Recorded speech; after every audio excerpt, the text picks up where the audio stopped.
નમસ્કાર વિદ્યાર્થી મિત્રો, એજ્યુટેકનો ચેનલમાં આપનું સ્વાગત છે। આજે આપણે ધોરણ 10 વિષય વિજ્ઞાનમાં પ્રકરણ નંબર 12 વિદ્યુત પ્રવાહની ચુંબકીય અસરો તેના સ્વાધ્યાયના પ્રશ્નોના જવાબની સમજ મેળવીશું। વિદ્યાર્થી મિત્રો, ધોરણ 10 વિષય વિજ્ઞાનના તમામ પ્રકરણના સ્વાધ્યાયના પ્રશ્નોના જવાબનું સંપૂર્ણ સોલ્યુશન તમે વિડીયોના ડિસ્ક્રિપ્શન બોક્સમાં આપેલી લિંક પરથી મેળવી શકશો।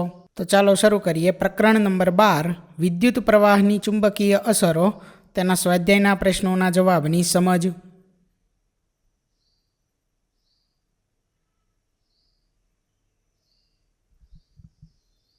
સૌથી પહેલા છે પ્રશ્ન નંબર 1। લાંબા વિદ્યુત પ્રવાહ આધારિત સુરેખ તાર નજીક ચુંબકીય ક્ષેત્ર માટે નીચેનામાંથી કયું વિધાન સાચું છે? તો અહીં નીચે 4 વિકલ્પો આપેલા છે, તેમાંથી સાચું વિધાન થશે વિકલ્પ ડી।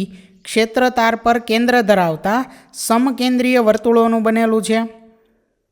ત્યાર પછી પ્રશ્ન નંબર 2। શોર્ટ સર્કિટ વખતે સર્કિટમાં વિદ્યુત પ્રવાહ વિકલ્પ સી ખૂબ વધી જાય છે। ત્યાર પછી પ્રશ્ન નંબર 3। નીચેના વિધાન સાચા છે કે ખોટા તે જણાવો। તો એમાં પહેલું વિધાન જે છે તે સાચું છે અને બીજું વિધાન જે છે તે ખોટું છે। ત્યાર પછી પ્રશ્ન નંબર 4। ચુંબકીય ક્ષેત્ર ઉત્પન્ન કરવા માટેની 2 રીતો લખો। તો નીચેનામાં વિદ્યુત પ્રવાહ પસાર કરવાથી ચુંબકીય ક્ષેત્ર ઉત્પન્ન કરી શકાય છે। પહેલું સુરેખ વાહક અને બીજું છે વર્તુળાકાર લૂપ। ત્યાર પછી ત્રીજું છે સોલેનોઇડ। પ્રશ્ન નંબર 5। ચુંબકીય ક્ષેત્રમાં મૂકેલ વિદ્યુત પ્રવાહ આધારિત વાહક ક્યારે સૌથી વધુ બળ અનુભવશે? તો એનો જવાબ છે કે જ્યારે વિદ્યુત પ્રવાહ આધારિત વાહકમાં વહેતો વિદ્યુત પ્રવાહ ચુંબકીય ક્ષેત્રને લંબ હશે ત્યારે તે વાહક દ્વારા અનુભવાયેલ બળ મહત્તમ હશે। સંદર્ભ માટે નીચેની જે આકૃતિ છે તે આપણે જોવાની છે। ત્યાર પછી છે પ્રશ્ન નંબર 6। ધારો કે તમે એક રૂમમાં એક દિવાલના ટેકે બેઠા છો। પ્રબળ ચુંબકીય ક્ષેત્રને કારણે તમારી પાછળની દિશામાંથી આગળની દિવાલ તરફ આવતું સમક્ષિતિજ ઇલેક્ટ્રોનનું કિરણ જૂથ તમારી જમણી બાજુની દિશામાં ફંટાય છે। ચુંબકીય ક્ષેત્રની દિશા કઈ હશે? તો અહીં એના માટેનો એક આકૃતિ આપેલી છે। સંદર્ભ માટે આકૃતિ એ અને આકૃતિ બી જોવાની છે। રૈવાજિક વિદ્યુત પ્રવાહની દિશા ઇલેક્ટ્રોનની ગતિની વિરુદ્ધ દિશામાં હોય છે। ફ્લેમિંગનો ડાબા હાથનો નિયમ વાપરતા માલુમ પડે છે કે જો ડાબા હાથની વચલી આંગળી વિદ્યુત પ્રવાહની દિશામાં અને અંગૂઠાને બળની દિશામાં રાખવામાં આવે તો પ્રથમ આંગળી શિરોલંબ અધો દિશામાં રહે છે, એટલે કે નીચેની તરફ રહે છે, જે ચુંબકીય ક્ષેત્રની દિશા આપે છે। ત્યાર પછી પ્રશ્ન નંબર 7। એમાં પહેલો પ્રશ્ન છે વિદ્યુત પ્રવાહ આધારિત સુરેખ વાહક તારની આસપાસ ઉત્પન્ન થતા ચુંબકીય ક્ષેત્રની દિશા નક્કી કરવા માટેનો નિયમ લખો। તો નિયમનું નામ છે જમણા હાથના અંગૂઠાનો નિયમ। આ નિયમને મેક્સવેલનો કોર્કસ્ક્રૂનો નિયમ પણ કહે છે। નિયમ છે કે કલ્પના કરો કે તમે તમારા જમણા હાથમાં વિદ્યુત પ્રવાહ આધારિત સુરેખ વાહકને એવી રીતે પકડો છો કે જેથી તમારો અંગૂઠો વિદ્યુત પ્રવાહની દિશાનું સૂચન કરે છે। તો તમારા જમણા હાથની આંગળીઓ વાહકની આસપાસ ચુંબકીય ક્ષેત્રની ક્ષેત્રરેખાઓની દિશામાં વીંટળાય છે। આ નિયમને જમણા હાથના અંગૂઠાનો નિયમ કહે છે, જેના માટેની આકૃતિ અહીં આપેલી છે। ત્યાર પછી પ્રશ્ન 7નો બીજો પ્રશ્ન ચુંબકીય ક્ષેત્રને લંબ મૂકેલા સુરેખ વિદ્યુત પ્રવાહ આધારિત વાહક તાર વડે અનુભવાતા બળની દિશા નક્કી કરવા માટેનો નિયમ લખો। તો આપેલ પરિસ્થિતિમાં વાહક પર લાગતા બળની દિશા શોધવા માટે ફ્લેમિંગના ડાબા હાથના નિયમનો ઉપયોગ કરવામાં આવે છે, જેના માટેની આકૃતિ અહીં આપેલી છે।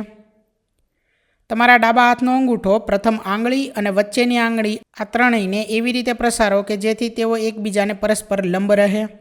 જો પ્રથમ આંગળી ચુંબકીય ક્ષેત્રની દિશામાં હોય અને વચ્ચેની આંગળી વિદ્યુત પ્રવાહની દિશામાં હોય તો અંગૂઠાની દિશા વાહક પર લાગતા બળની દિશા અથવા વાહકના ગતિની દિશા દર્શાવે છે।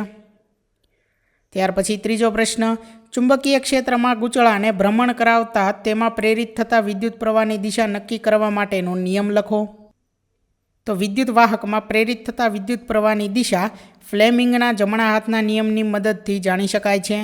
તો ફ્લેમિંગનો જમણા હાથનો નિયમ છે કે જમણા હાથનો અંગૂઠો તર્જની અને મધ્યમાન એટલે કે પ્રથમ અને વચલી આંગળી એવી રીતે પ્રસારો કે ત્રણેય એકબીજાને પરસ્પર લંબ રહે।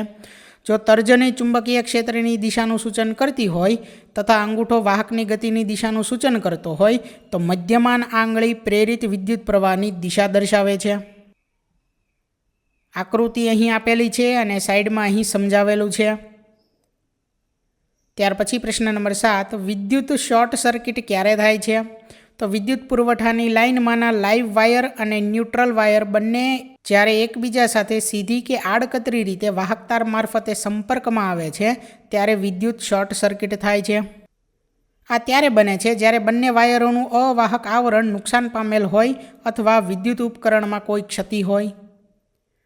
ત્યાર પછી પ્રશ્ન નંબર 8, અર્થિંગ વાયરનું કાર્ય શું છે? ધાતુના સાધનને અર્થિંગ કરવું કેમ જરૂરી છે? તો અર્થિંગ વાયરનું કાર્ય એમાં આપણે લખી શકીએ કે અર્થિંગ વાયરનો ઉપયોગ મોટે ભાગે ધાતુનું આવરણ ધરાવતા વિદ્યુત સાધનોમાં સુરક્ષાના ઉપાય સંદર્ભે કરવામાં આવે છે. આ અર્થિંગ વાયરને સાધનોની ધાતુની સપાટી સાથે જોડવામાં આવે છે. વિદ્યુત સાધનમાંથી લીક થયેલ વિદ્યુત પ્રવાહ જમીનમાં સહેલાઈથી જતો રહે એટલા માટે અર્થિંગ વાયર તે પ્રવાહને નીચા વિદ્યુત અવરોધવાળો વહન પથ પૂરો પાડે છે અને તેથી તે વિદ્યુત સાધન વાપરનારને વિદ્યુત શોકથી રક્ષણ આપે છે. તેથી ધાતુના સાધનો જેવા કે વિદ્યુત ઇસ્ત્રી, ટોસ્ટર, ટેબલ પંખો, રેફ્રિજરેટર વગેરેને અર્થિંગ કરવું જરૂરી છે. કેટલીક વાર આકસ્મિક રીતે વિદ્યુત સાધનો સાથે જોડેલ વાયરોનું અવાહક આવરણ પીગળી જાય છે. પરિણામે સાધનના ધાતુના આવરણમાંથી વિદ્યુત પ્રવાહ આવે છે. આવા સાધનને કોઈ વ્યક્તિ અડે તો તેને ભયંકર વિદ્યુત શોક લાગે છે જે ઘાતક પણ નીવડી શકે છે. આને નિવારવા વિદ્યુત પ્રવાહને જમીનમાં જવા દેવો જોઈએ.